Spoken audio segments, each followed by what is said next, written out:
Good evening, people. I sent my video of AI. Now I'm gonna talk about praying. Look, I wish I would have been going to church right now. See, right now I'm in my semi truck. All right.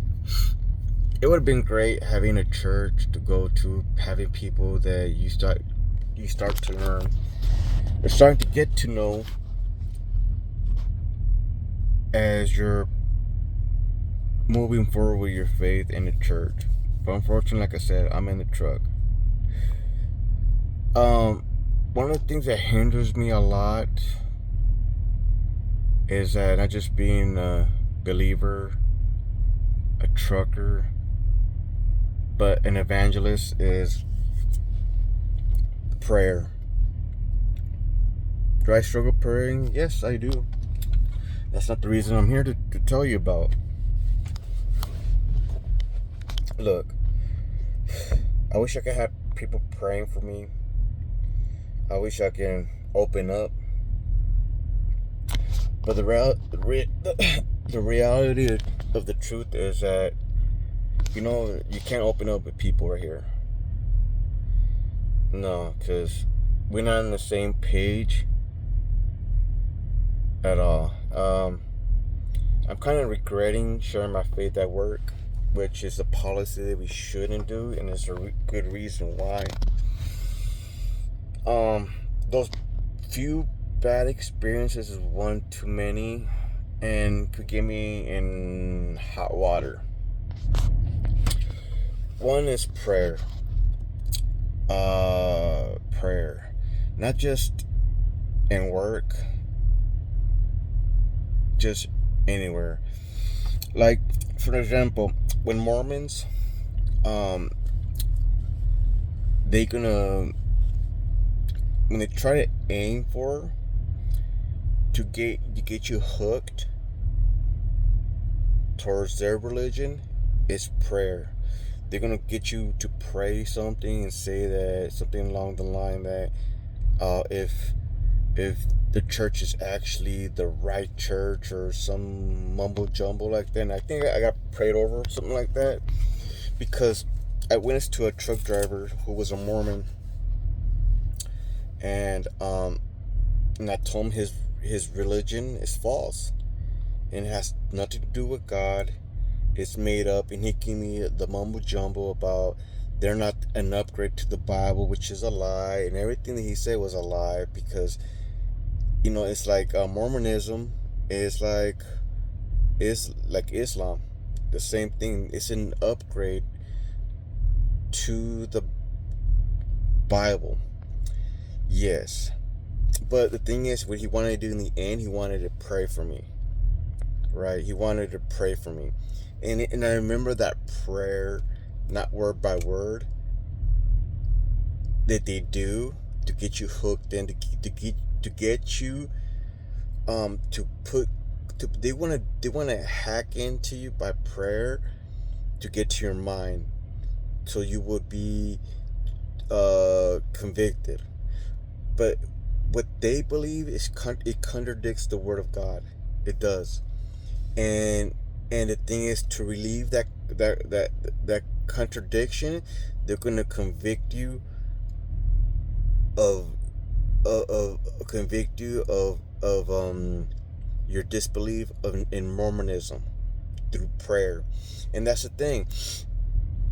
I had this, like, talking about work and talking about prayer. I had this black brother. Oh man, that day was crazy in a short amount of time.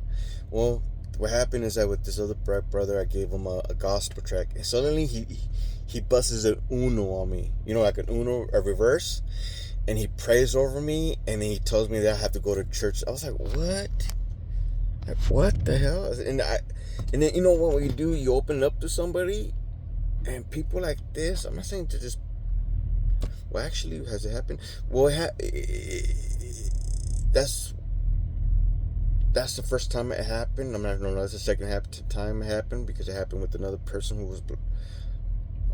Well, the point of the story is, he does a uno on me, and he prays over me. I let him, and he tells me that I need to go to church. Like, how could I go to church? You know what I'm saying? Like, 'cause I'm driving, like, and then he kind of stumbles on it. But the point of the story is that he had ill intention. If you can say he didn't meant it, then no, I noticed some little things about him too. And the thing is, and there has been other people that prayed over me. Most of them are with ill intention. Even Hispanics, I had them pray over me, like, and then ill intention. You know what? I'm gonna let nobody pray for me. If you ever catch me and we have a good conversation, you say you're gonna pray for me, I'm gonna say no. No, you're gonna maybe you might not see this finger, but no, you can. Matter of fact, I just told some guy today that I was talking to him. We were having a lengthy conversation, but those lengthy conversations can end up where he gains my trust, and then he's gonna want to pray over me. So I told him, hey, before you said, hey man, if you want to pray for me, don't pray for me, man. You can go home and pray for me over there, okay? Before he can say anything, because I'm thinking this is where it's going to, because I had to cut him off, because I was like, man, I had to go, but then I heard one of the truck drivers working on his truck. It got his attention, and I think he got upset. I said, dude, I gotta go, man. I have these conversations with people. They're lengthy, and it's just taking up my time. And he got upset. Oh, you can go in. So, yeah, you know what? Matter of fact, I gave him my email so he can send me the information. And he hasn't sent it. Maybe he'll send it tomorrow or a week from now. Whoever knows. Doesn't matter. Not even that. Most of these people, what they do, one of the things they would do, they would try to give me their pastor's YouTube channel. It's like, dude, I'm the one witnessing. Don't you think I have a church to go to, even though I don't have a church? But I do go to YouTube. I do have a few people I watched so I can listen to instead of listening to myself. you know. And yeah, that's where I'm at. I mean, if you go to church, hopefully you do go. I wish I was in a place to go to church, a good church. A pastor has good intents, that he's after God's own heart. You know what I'm saying? Be under the shadow of the Almighty with conviction. But those are really few. But try to find one, because you can say anything, man. You know what I'm saying? You can say, I just throw everybody. I throw good Christians with bad Christians together. You talk about discernment, being the Spirit. Don't care about that. You know what I'm saying? I learned that, you know what, I gotta get people who I know, which I don't know, to pray over me. Look, I got a cross. Look at this. Anyways, that's what I wanted to say. Be careful. All right. Good evening.